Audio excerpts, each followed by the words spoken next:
Sejam bem-vindos a mais uma edição do programa Uguenei Bisneto. Só mesmo com o otimismo de um sorriso no rosto para podermos tratar da pauta de hoje. A situação econômica no Brasil é realmente preocupante. E não só nas camadas menos favorecidas. Todas as parcelas da sociedade estão preocupadas com a situação econômica brasileira. No programa de hoje, eu trago um historiador e um líder de manifestações na cidade de Uberlândia, Frank Barroso e Homero Moraes, e, logicamente, a sua presença. O programa de hoje, Situação Econômica Brasileira. Tá boa? Tá não, né, gente? Espero você.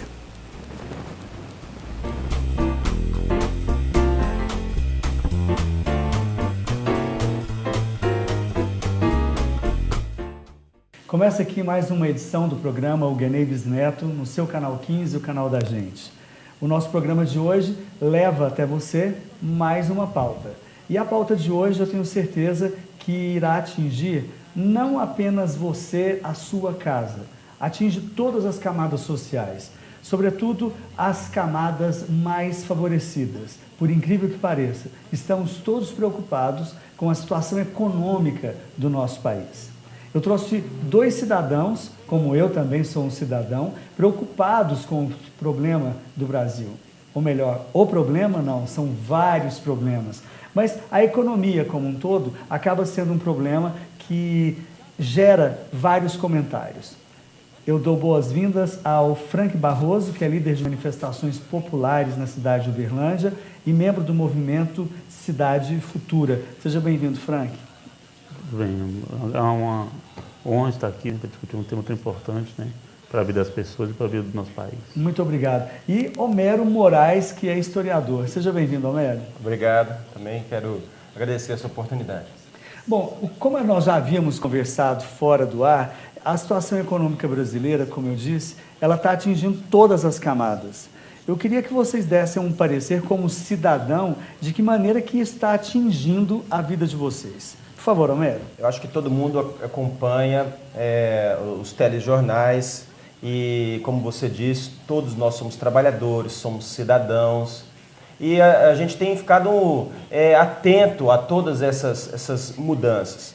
Eu, tanto quanto professor quanto enquanto cidadão, a gente acaba fazendo reflexões, né? Na minha opinião, eu acho que toda essa turbulência social, toda essas manifestações, movimentos, greves, elas têm chamado a atenção de todos, um pouco pela gravidade, um pouco também pelo transtorno, né? Então todo mundo acaba que fica envolvido por isso, pela paralisação, por tudo isso. E tem preocupado a gente como, né, profissional, como cidadão. Já que não é que era esperado, pelo histórico do Brasil e pelo que você tem visto também nos últimos governos, o que está acontecendo agora é apenas uma consequência? Porque o Brasil, ele, ao contrário de que muitas pessoas pensam, é muito comum a gente ouvir as pessoas fazerem o seguinte comentário, que o povo brasileiro, ele é frouxo, ele não se rebela, ele não se revolta. E aí, quando a gente agora lida com essa situação da presença em massa de diversos segmentos sociais nas ruas, né, o vem pra rua, toda essa coisa, aí essa pessoa geralmente ela se cala, ela fala, opa, eles estão fazendo alguma coisa. Aí você começa a ouvir um outro rumor, Uguenei, que é o seguinte, nossa, estão radicalizando. Então a sociedade ela é muito dinâmica, você tem vozes e vozes, mas há uma diferença crucial, na minha opinião, que é o seguinte. Eu vou querer que você mostre essa diferença depois da fala do Frank, porque você como historiador, essa diferença vai ser de suma importância. Frank, como eu perguntei para o Homero, de que maneira que essa situação calamitosa, né, que estamos vivendo na nossa economia, que muitas pessoas dizem que ainda não estamos vivendo uma situação periclitante, que ela vai piorar. De que maneira que isso chegou até você? Isso é resultado de uma crise de desconfiança nas instituições públicas do Brasil, né, no Estado. O Estado não é capaz mais de atender às necessidades da população e essa desconfiança não é só do segmento popular, talvez já seja mais do segmento produtivo. O setor produtivo ele não acredita mais confiança no governo, né, nas instituições públicas e também os segmentos organizados, né? Alguns deles, infelizmente, estão atrelados ao governo. Sindicatos ligados às centrais dos trabalhadores, né? E outras centrais que são ligadas aos partidos que compõem o governo, eles estão mais, calados, né? Não As estão mobilizando. instituições estão desacreditadas. Então, até esse fato do aparelhamento de algumas entidades, né, a partidos políticos que estão ligados ao governo, criou esse clima de desconfiança e aumenta mais ainda a crise política. E a crise econômica, eu acho que o governo não está mentindo ainda dela, que não está mostrando tudo, não está escondendo o jogo, a verdade. Porque o que a gente vê nas ruas, no supermercado, tudo aumentando, os preços, tudo, as pessoas pagam muito caro. A ponta agora do iceberg é a questão dos combustíveis, né? Que foi o estopim, né, dessa greve dos Eu vou falar sobre os combustíveis mais na frente. Para a gente terminar esse bloco, e antes de um depoimento, eu vou querer a sua fala de uma maneira mais sucinta, Homero, desse panorama que você fez aí em relação ao que era no passado com o que é no presente, por favor. A diferença que eu vejo é que agora você não tem um motivo mais específico, né? Se você pegar todos os movimentos do passado, você tem pontuado, às vezes, o objetivo de uma classe, o objetivo de um movimento, é uma reivindicação mais específica. Agora é um boom, é algo assim que atinge a todos e que todos entendem. São vários segmentos reivindicando várias coisas, né? Não é só um movimento pelo passe, é contra a corrupção, é ao mesmo tempo contra os ônibus estarem muito cheios, a qualidade do transporte, não só o valor, a qualidade. Então mexe com vários setores, porque não é só o pobre que pega um ônibus. Mas né? Essa diferença que você faz, essa comparação, é que o mundo também mudou, né? Sim. Então hoje o Brasil é outro daquele do passado, né? Exatamente. Mas é porque às vezes tem pessoas que acham que tudo é cíclico, que tudo já está explicado, e a gente tem que prestar atenção, tem que prestar atenção nessas mudanças, né? A nossa produção, através de vídeos de internet e com colaboração também dos nossos produtores, colheram alguns depoimentos e reclamações e posições e posturas de jovens, enfim, de pessoas de várias faixas etárias e de várias posições. Eu vou chamar agora Fernanda Akegawa, que é estudante e mora no Canadá. O Brasil está numa situação crítica. Eu desconheço um termo melhor para ser usado sobre a atual situação brasileira. Com reajustes de 30%, 40%, 50%, 60%, dependendo do local onde você mora e dependendo de qual website você for pesquisar. Porque diferentes websites falam sobre diferentes valores. Se o próprio brasileiro não sabe o que está acontecendo, fica muito difícil para ele reagir sobre esse massacre financeiro que ele está sofrendo.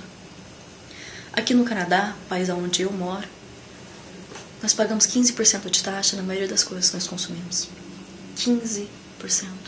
E não vem embutido no preço. Então, se você vai comprar uma mercadoria que está mostrando que custa $10, quando você for passar no caixa, você vai, na verdade, pagar R$11,50. Esse 1,50 a mais, esses 15% a mais, eles são as taxas que não são embutidas para sempre te lembrar o que você está pagando e o quanto você está pagando. Não é como no Brasil, que você não sabe. Você está pagando impostos, você sabe que eles são altos, mas não tem ideia do quanto.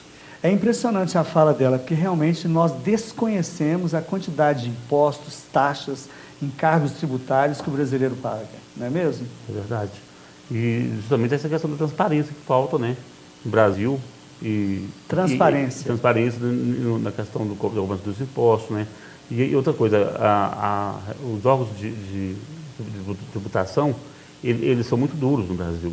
Né? Hoje tem um controle muito eletrônico e a população não tem conhecimento. O que achou da Fernanda? Acho que todo mundo concorda com a fala dela, né?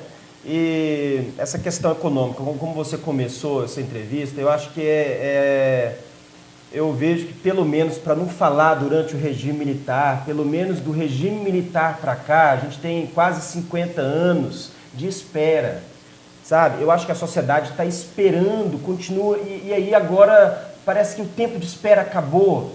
Então as pessoas não aguentam mais esperar, porque você pegou, quando terminou o regime militar, havia uma esperança de que um governo democrático, aberto, que ouvisse as classes, as massas, ele fosse mais democrático, mais aberto, mais justo, que haveria justiça social, que haveria então uma esperança de uma vida mais feliz, que é o que todo mundo quer, trabalhar sim, vamos trabalhar, mas que a gente tenha que o nosso salário, ele dê dignamente para que você pague a sua habitação, o seu lazer, para que você pague todas as suas taxas, as suas prestações, e aí se frustrou. Os governos que vieram no período pós-regime militar, eles não conseguiram trazer esse alívio, essa resposta que a sociedade organizada ou não esperava. É verdade. Olha, o programa está apenas começando, eu vou chamar o nosso primeiro break comercial e a gente volta em instantes falando sobre esse problema que a nossa produtora colocou um título muito interessante, Caldeirão Social. Eu volto em instantes com você, até já. De volta com você no segundo bloco do programa de hoje, na presença do Homero e do Frank, a nossa sociedade aí toda envolvida nessa questão da economia do nosso país e também nas questões políticas, né? Uma coisa está ligada à outra. Como eu havia dito a vocês, Homero e Frank, a nossa produção tem mais um participante do programa, que é o economista Leandro Vieira, que vai falar sobre a situação econômica do Brasil e inflação. Fala, Leandro. Bom, pode ser que a gente consiga, sim, atingir certos indicadores sobre o caso fiscal, mas sobre o crescimento econômico, a previsão é realmente não crescer este ano, para que depois de recuperar o orçamento, que a gente cresça nos anos seguintes. Bom, há vários problemas aí. Um deles está a respeito da tributação. Para que a gente recupere o nosso recurso, a gente tem que tributar mais. Ou então gastar menos. Leandro, muito obrigado pela sua participação. E, Frank, a fala dele realmente é muito difícil a gente entender esse aumento de impostos, né? A situação já está caótica. A gente vai, como você mesmo falou no primeiro bloco, a gente vai no supermercado e sabe o que a gente, com R$100 a gente colocava no carrinho e hoje o que a gente consegue colocar, né? Pois é, o governo tem gastado muito, né? Aí esse ajuste fiscal justamente para tentar controlar essa dívida pública, mas na verdade a gente não vê nos últimos anos uma política de incentivo à indústria. A gente percebe, por exemplo, que do vestuário, do tecido doméstico e peças do setor da construção civil estão sendo importadas da China. E o Brasil vai parar de produzir? O que está acontecendo é isso. E eu também, a lógica do Brasil também, em relação às infraestruturas de transporte, a logística, é muito precária. O Brasil está muito atrasado. É preciso que o Brasil tenha um governo que seja mais participativo, né? Que as pessoas possam participar da construção dessa pátria e que, ao mesmo tempo, também seja um governo voltado para a produção. Retomar aquele Brasil que o Juscelino Kubitschek fez, né? Que produzia, né? E hoje nós não temos isso. As indústrias estão todas em crise, justamente por conta dessa questão não existe um planejamento no Brasil para que o Brasil volte a ocupar um lugar de destaque, como a gente vê o país como do sul asiático, né? Igual a Coreia do Sul, cresceu pra caramba, cresceu muito. Então, eu tenho estudado isso, estou fazendo geografia, na questão de geografia econômica, geografia política, como é que o Brasil seguiu o caminho errado em relação aos outros governos. E ele vem caminhando errado há muito tempo. Vem muito tempo, mas só que no período passado existia um planejamento. É verdade. Né? Hoje não tem mais. Isso que o Leandro falou e que o Frank acabou de dizer, vem de encontro à sua fala no primeiro bloco, dessa expectativa, dessa confiança que o brasileiro depositou no governo de uma comunicação democrática. E isso não está acontecendo, né? Não, eu vejo uma crise, ele falou muito bem, uma crise de confiança, eu vejo também uma crise de democracia. Não uma democracia enquanto instituição funcional. Aí não, o Brasil ele cumpre a cartilha, ele tem eleições, ele tem a urna eletrônica, ensina para o mundo inteiro, ele tem as eleições municipais, estaduais, parece até hoje que é um processo muito lícito. E agora, do ponto de vista, na prática, essa democracia ela não aparece. Ela não aparece porque é a questão da inflação. Porque o que importa para o brasileiro é a quantidade, como ele falou, a quantidade de alimento que ele vai comprar. É a quantidade de alimento que ele vai comprar, é quanto que ele vai gastar, é quanto que ele vai pagar de impostos. Não, foi o que você disse também, o tanto que você ganha anos atrás, você sabia das suas prestações, você sabia dos seus filhos e tudo mais. Hoje a coisa Tá meio difícil, né? A última... Não está fechando a conta. É. E eu vejo que o país... quando eu estava na UFO, lidando com pesquisadores e acompanhando um pouco a tendência das pesquisas, a gente via muito a questão da interferência estrangeira. Aí depois silenciou isso, interferência estrangeira no Brasil. Não, vamos olhar para dentro, vamos olhar para nós. Mas a grande verdade é que o Brasil, isso é a minha opinião, né? Ele tem uma dificuldade muito grande de romper com as determinações do grande capitalismo, da macroeconomia. Você vê a questão de expectativa, nós tivemos presidentes muito competentes, nós tivemos ministros da economia, homens muito bons, que são professores de universidades, que têm formação em universidades internacionais, e eles pararam no Ministério da Economia, e a gente chegava e falava o seguinte: pô, esse cara aí é bom, esse cara vai fazer. E aí o que aconteceu?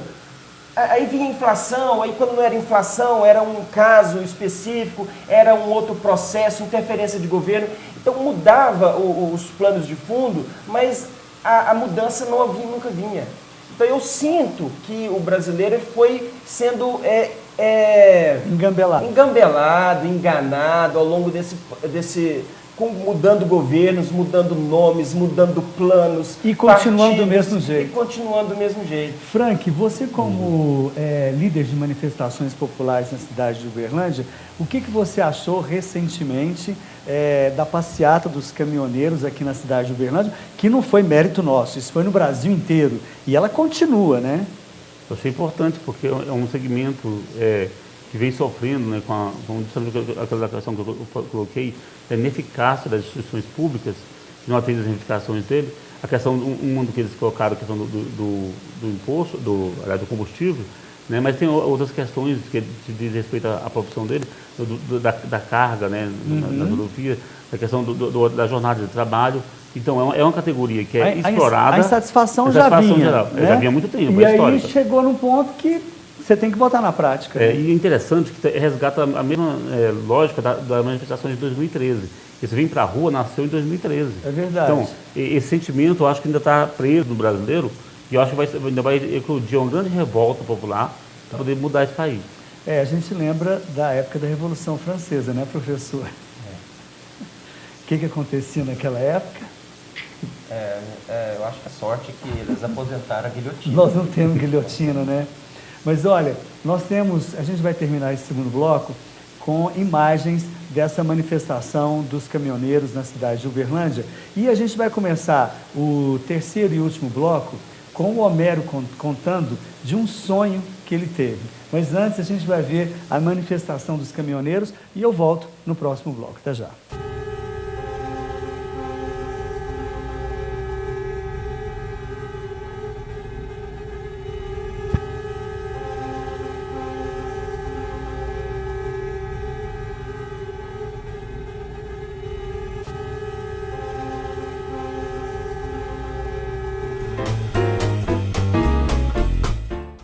De volta com você no terceiro e último bloco do programa de hoje, Caldeirão Social.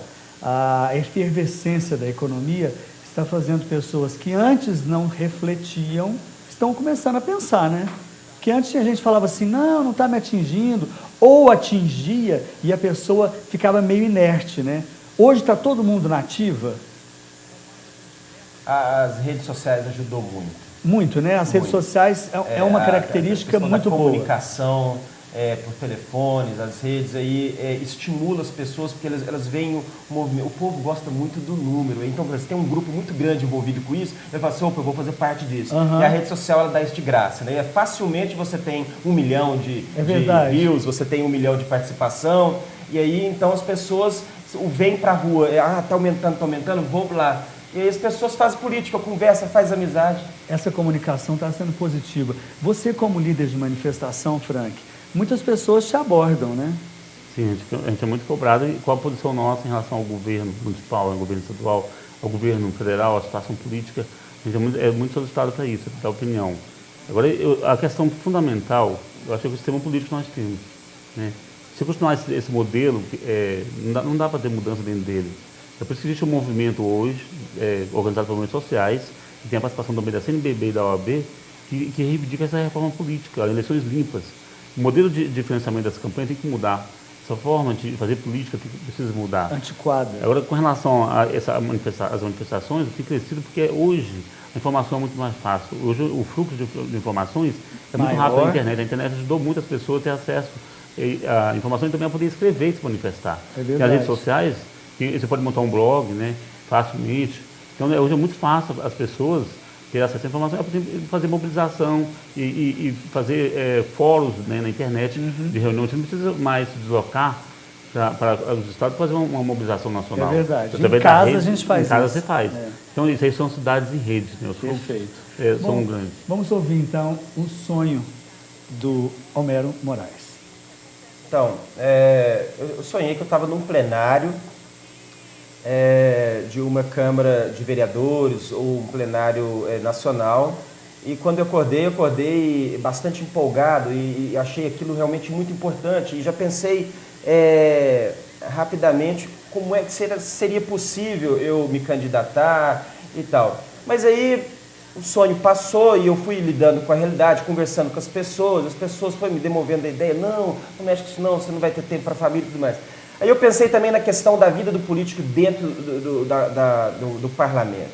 E aí, sempre, eu acredito que tem bons políticos, e eu acho que acontece o seguinte, quando ele tem uma voz, ele tem uma ideia, ele tem um plano, e esse plano ele não vai de encontro àquela força majoritária no Congresso, eles dão um jeito de silenciar.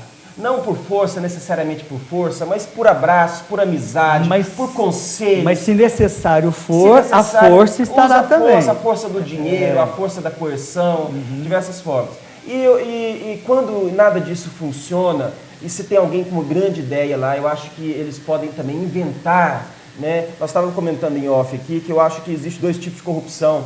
Existe a corrupção verdadeira, que entristece, que desagrada a sociedade. E pode existir também a corrupção falsa, que ela é criada em cima de uma imagem para detonar alguém, detonar uma imagem. E aí uma pessoa, às vezes, que nunca fez nada, poderia fazer alguma coisa, ele nunca vai fazer. Então o telespectador, ele fica sem saber se a corrupção de verdade ela vai ser julgada, se ela vai ser, chegar, né, a ser resolvida, e se a pessoa que está sendo acusada, se ela é de fato acusada daquilo, e o telespectador ele fica sempre nessa esperança. No si. Isso é verdade ou não, né? Bom, esse sonho a gente também tem de um país melhor, né, Frank? Eu vou puxar para o meu lado. Meu sonho é de um país democrático, né, com gestão participativa em todo lugar. Eu vou até falar o seguinte, a democracia representativa, ela afasta pessoas da política, porque transfere o seu direito de gestão para um parlamentar. E quando a gestão da democracia participativa, ela é feita com as pessoas, participando de conselhos, né, de fóruns, diretamente. E hoje nós temos um mecanismo que as pessoas podem participar sem precisar sair de casa. Na Rússia, você vota o orçamento, a população vota o orçamento através da internet com a senha. Então, o que temos que mudar é essa lógica da democracia representativa, né? Também. Bom, ela afasta as pessoas da política, então nós temos que envolver todo mundo, porque toda vez que você tem transparência e participação, há menos corrupção. É verdade. Todas essas mudanças são gradativas, nenhuma é de um dia para o outro, a gente está vendo isso, mas existe também uma certa morosidade que está aí entrando em todos os parâmetros da nossa sociedade. Mas eu quero deixar aqui no final as falas do Frank e do Homero, para você telespectador, com uma frase de alento, porque existe um otimismo em nós três aqui pelo menos, né? Correto. E eu acredito que o veio da nossa fala seja um pegar na mão do outro.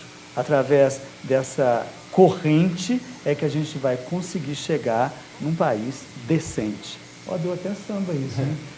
Homero Moraes, a sua frase para a gente terminar, por favor. Eu gostaria de encerrar dizendo que eu acho que existe um saber nesses movimentos. Ele não é um movimento ludita de quebradores de máquinas simplesmente, de vândalos simplesmente. Pode ser que isso exista, não aprovo, e muitos não aprovam. Acho que ele é legal porque ele é apartidário. Todas as bandeiras que tentaram ser levantadas nesses momentos, eles baixavam. É a sociedade se organizando, e eu acho que isso é importante, sim. E eu vejo um saber, eu vejo um otimismo, eu vejo um desejo das coisas acontecerem numa melhora em breve. Não resolver todas as coisas, uma panaceia para todos os males, não acredito nisso. Mas uma melhora gradativa, eu espero que aconteça no nosso país. Frank Barroso. Então, justamente por acreditar, eu continuo participando de movimentos sociais, né? Nós temos o movimento Cidade Futura, que luta pela uma cidade participativa, cidade democrática, cidade sustentável. Eu acho que cada cidadão tem que começar pela sua cidade, fiscalizando o seu orçamento público da cidade, que a gente paga imposto, né? Tem que saber o que está sendo feito com o dinheiro na sua cidade. E também no país. Hoje existem mecanismos, leis, que depois da Constituição de 88, que permite que o cidadão fiscalize o poder público, participe. E a gente não está usando isso, precisa usar mais. Então a gente precisa acreditar que nós podemos. É possível. Né? É possível, eu gostei da sua frase, né? Um Brasil decente é possível, uma cidade decente é possível, e é possível também ter uma política decente. Com certeza. Frank, muito obrigado pela sua presença, obrigado Homero, obrigado você de casa, de Araguari, de Uberlândia, de todas as cidades que através do canaldagente.com.br puderam assistir o programa. O nosso e-mail está aqui no rodapé do vídeo para você interagir conosco. É de suma importância a sua participação, não só aqui no programa, mas também no seu país. A você, obrigado e até semana que vem.